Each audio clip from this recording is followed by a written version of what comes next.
সাবধান প্রিয় দিনী ভাই ও বোন, যেই ঘরের মধ্যে চারটি জিনিস থাকে ওই ঘরে গজব আসবেই। বাঁচতে হলে এখনই সরিয়ে ফেলুন।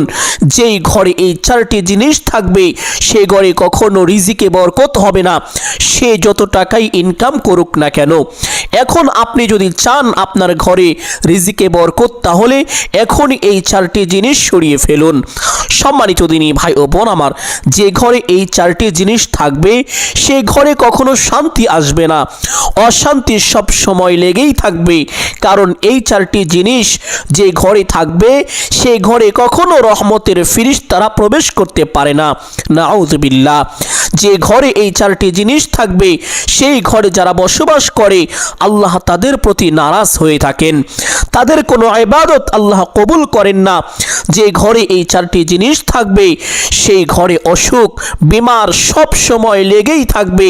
তাই সাবধান প্রিয় দিনী ভাই ও বোন, এখনো সময় আছে। আপনি এই চারটি জিনিস ঘরে থাকলে এখনই সরিয়ে ফেলুন। প্রিয় দিনী ভাই ও বোন, আজকের আলোচনাটি সকলের জন্য জানা অত্যন্ত জরুরি, তাই অনুরোধ করব শেষ পর্যন্ত ধৈর্য সহকারে শুনতে থাকবেন ইনশাআল্লাহ। মূল আলোচনায় যাওয়ার পূর্বে চলুন একটু প্রার্থনা করে নেই। হে মহান দয়ালু প্রেমময় আল্লাহ, যারা আজকের আলোচনাটি শুনবে তাদের সকলকে বোঝার তৌফিক দান করিও। যদি ঘরের মধ্যে এই জিনিসগুলো থাকে তাহলে সরিয়ে ফেলার তৌফিক দান করিও। সকলেই বলি আমিন। তো চলুন প্রিয় দিনী ভাই ও বোন, বিস্তারিত জেনে নেই। এক নাম্বার হলো প্রাণীর ছবি ও কুকুর থাকলে। প্রাণীর ছবি বিশিষ্ট ঘরের মধ্যে রহমতের ফিরিস্তা আসে না। নবী করিম সাল্লাল্লাহু আলাইহি ওয়াসাল্লামের সহধর্মিনী আয়েশা রাদিয়াল্লাহু তাআলা আনহা থেকে বর্ণিত, তিনি বলেন, আমি একটি বালিশ বা গদি কিনে এনেছিলাম যার মধ্যে ছবি ছিল।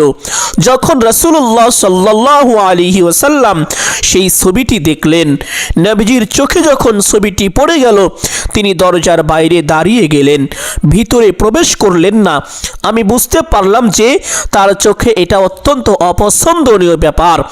আমি বললাম, হে আল্লাহর রাসূল সাল্লাল্লাহু আলাইহি ওয়াসাল্লাম, আমি আল্লাহর কাছে তাওবা করছি এবং তার রাসূলের কাছে ফিরে আসছি, আমি কি অন্যায় করেছি? তখন নবী করিম সাল্লাল্লাহু আলাইহি ওয়াসাল্লাম বললেন, এ গদি কিসের জন্য? আমি বললাম, এটা আপনার জন্য খরিদ করে এনেছি যাতে আপনি বসতে পারেন এবং হেলান দিতে পারেন। তখন রাসূলুল্লাহ সাল্লাল্লাহু আলাইহি ওয়াসাল্লাম বললেন, এই ছবি নির্মাতাকে কিয়ামতের দিন শাস্তি দেওয়া হবে এবং বলা হবে, যা তুমি সৃষ্টি করেছো তার প্রাণ দাও। এবং তিনি আরো বলেন, যে ঘরে প্রাণীর ছবি থাকে সে ঘরে ফেরেশতারা প্রবেশ করে না। নাউযুবিল্লাহ। সহিহ বুখারী হাদিস নাম্বার 5181। সম্মানিত দিনী ভাই বোন, অপর বর্ণনায় রয়েছে রাসূলুল্লাহ সাল্লাল্লাহু আলাইহি ওয়াসাল্লাম বলেন, যে ঘরে কুকুর থাকে বা প্রাণীর ছবি থাকে সে ঘরে ফেরেশতারা প্রবেশ করে না। বুখারী হাদিস নাম্বার 5949। সম্মানিত দিনী ভাই বোন, আবু দাউদ শরীফের হাদিস 4158। আবু হুরায়রা রাদিয়াল্লাহু তাআলা আনহু থেকে বর্ণিত, তিনি বলেন, রাসূলুল্লাহ সাল্লাল্লাহু আলাইহি ওয়াসাল্লাম বলেছেন, জিবরাইল আলাইহিস সালাতু ওয়াস সালাম আমার কাছে এসে বলেন, গত রাতে আমি আপনার কাছে এসেছিলাম কিন্তু আমি প্রবেশ করিনি, কারণ ঘরের দরজায় ছবি ছিল। ঘরের মধ্যে ছিল ছবিযুক্ত পর্দা এবং ঘরের ভিতরে ছিল কুকুর। সুতরাং আপনি ঘরে ঝোলানো ছবির মাথা কেটে দেওয়ার আদেশ করুন, তাহলে তা গাছের আকৃতিতে পরিণত হবে। আর পর্দাটি কেটে দুটি বালিশের ভেতরের কাপড় বানাতে আদেশ করুন এবং কুকুরটিকে বের করে দেওয়ার নির্দেশ দিন।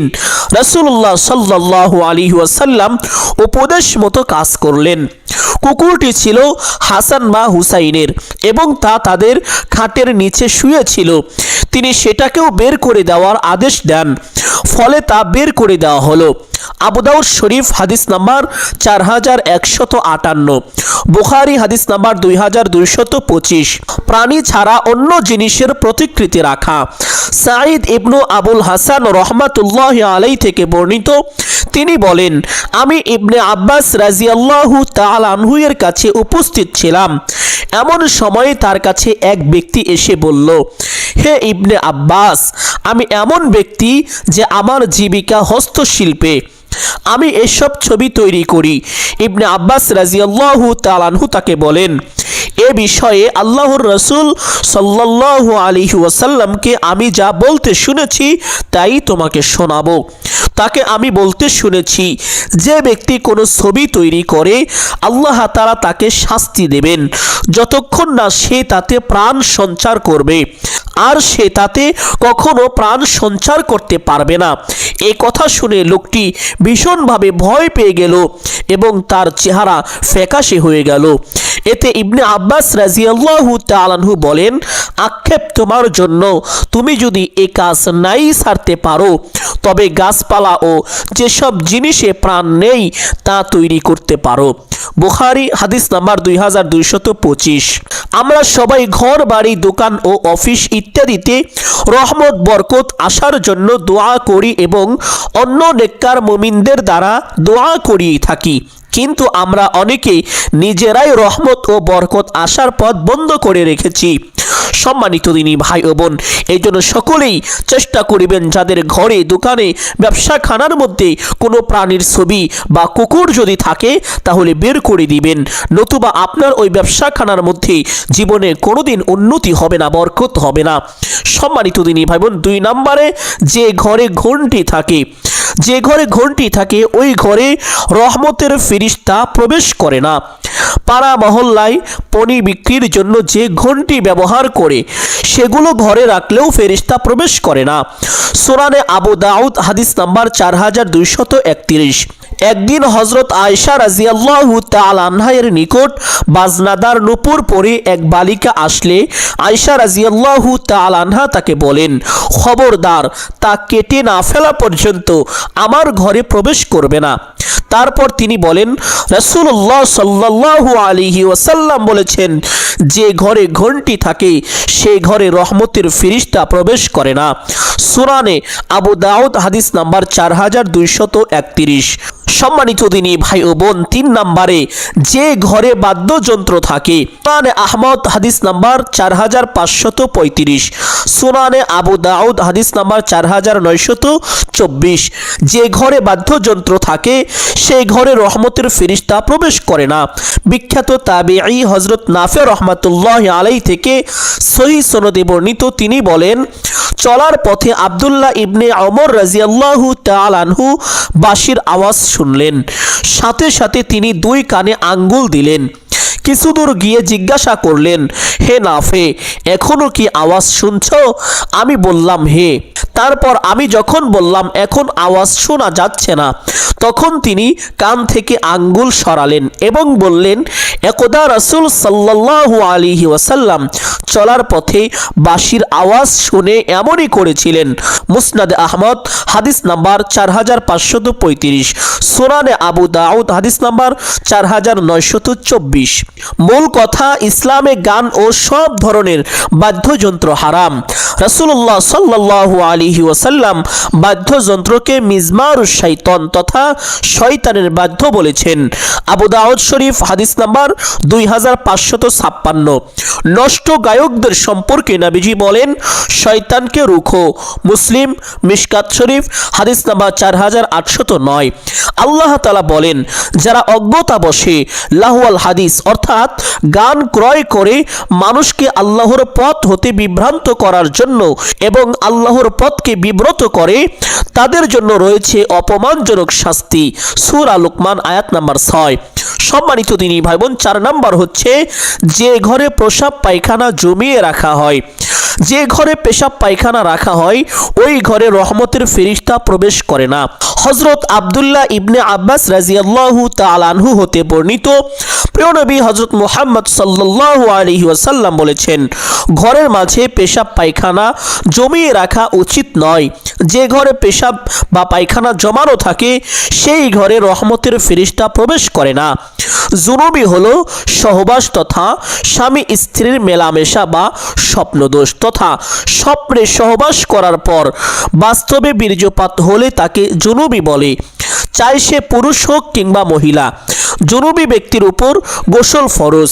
এমন ব্যক্তি যদি অলসতা করে গোসল না করে ঘরে থাকে তাহলে ওই ঘরে ফেরেশতা প্রবেশ করে না। আর নারীরা এমনভাবে থাকা সেখানে তাদের গায়ে কোনো কাপড় থাকে না, সতর উন্মুক্ত থাকলে এমন অবস্থায় রহমতের ফেরেশতা ঘরে ঢুকতে পারে না। নাউযুবিল্লাহ। সম্মানিত দিনী ভাই ও বোন, যারাই এই কাজগুলোর সাথে জড়িত আছেন, এই কাজগুলো থেকে সরে আসার পরে আল্লাহ তাআলার কাছে অবশ্যই তাওবা করবেন এবং আমার সাথে সাথে নবীজির প্রিয় একটি ছোট্ট তাসবিহ পাঠ করিবেন। যেই তাসবিহের ব্যাপারে আল্লাহ নবী সাল্লাল্লাহু আলাইহি ওয়াসাল্লাম বলেছেন, কোনো ব্যক্তি যদি এই তাসবিহটা 100 বার পাঠ করে আর তার গুনাহের পরিমাণ যদি সমুদ্রের ফেনা রাশিও হয়ে থাকে, তবুও মহান আল্লাহ তাআলা তার জীবনের ও যৌবনের সমস্ত গুনাহ খাতা ক্ষমা করে তাকে একেবারে নিষ্পাপ মাসুম শিশু বাচ্চার মতো পবিত্র বানিয়ে দিবেন। সুবহানাল্লাহ। সম্মানিত দিনী ভাই বোন, শুধু তাই নয়, আপনি যদি উঠতে বসতে চলতে ফিরতে যখনই সময় পাবেন এই তাসবিহটা বেশি বেশি পাঠ করেন, মহান আল্লাহ তাআলা এই তাসবিহের বরকতে আপনাকে চতুর্দিক থেকে বৃষ্টির মতো রিজিক দান করবেন। বিশেষ করে ফজরের 2 রাকাত সুন্নত নামাজ পড়ে অথবা ফজরের 2 রাকাত ফরজ নামাজের পরে এই তাসবিহটা যদি 100 বার করে পাঠ করতে পারেন তাহলে অল্প কয়েকদিনের ভিতরে আপনি ধনী হয়ে যাবেন এবং আপনি যদি অভাবী হয়ে থাকেন সকল অভাব অনটন দূর হয়ে যাবে, ঋণগ্রস্ত হয়ে থাকলে ঋণ পরিশোধ হয়ে যাবে। এমনকি আপনার ঋণের পরিমাণ যদি পাহাড় সমানও হয়ে থাকে তবুও মহান আল্লাহ তাআলা কুদরতিভাবে সমস্ত ঋণ পরিশোধ করে দিবেন এবং অল্প কয়েকদিনের ভিতরে আপনার সংসারে এত পরিমাণ উন্নতি হবে যে আপনার উপরে যাকাত পর্যন্ত ফরজ হয়ে যেতে পারে। সুবহানাল্লাহ। সম্মানিত দিনী ভাই বোন, তাসবিহটা বলে দিচ্ছি, অতঃপর আমলের সঠিক নিয়মটি বলে দিব। তাসবিহটা হলো সুবহানাল্লাহি ওয়া বিহামদিহি। গুনাহ মাফের জন্য এই তাসবিহটা যে কোনো সময় এইভাবে 100 বার পাঠ করিবেন। নবীজি বলেন, গুনাহের পরিমাণ যদি সমুদ্রের ফেনা রাশিও হয়ে থাকে তবুও তা আল্লাহ তাআলা ক্ষমা করে দিবেন।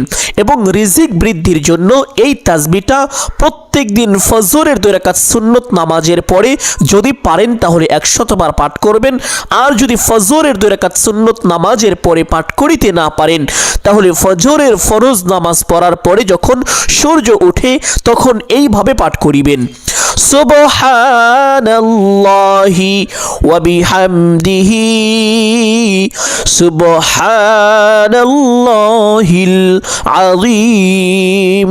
আল্লাহ নবী সাল্লাল্লাহু আলাইহি ওয়াসাল্লাম বলেন, এই ছোট্ট তাসবিহটা মিজানের পাল্লায় এত বেশি ভারী হবে যে এক পাল্লায় 7 আসমান 7 জমিন উঠিয়ে দেওয়া হলে অপর পাল্লায় এই তাসবিহটা দেওয়া হলে তাহলে এই তাসবিহের পাল্লাটাই বেশি ভারী হয়ে যাবে। সুবহানাল্লাহ। শুধু তাই নয়, এই তাসবিহটা হলো ফেরেশতাদের তাসবিহ।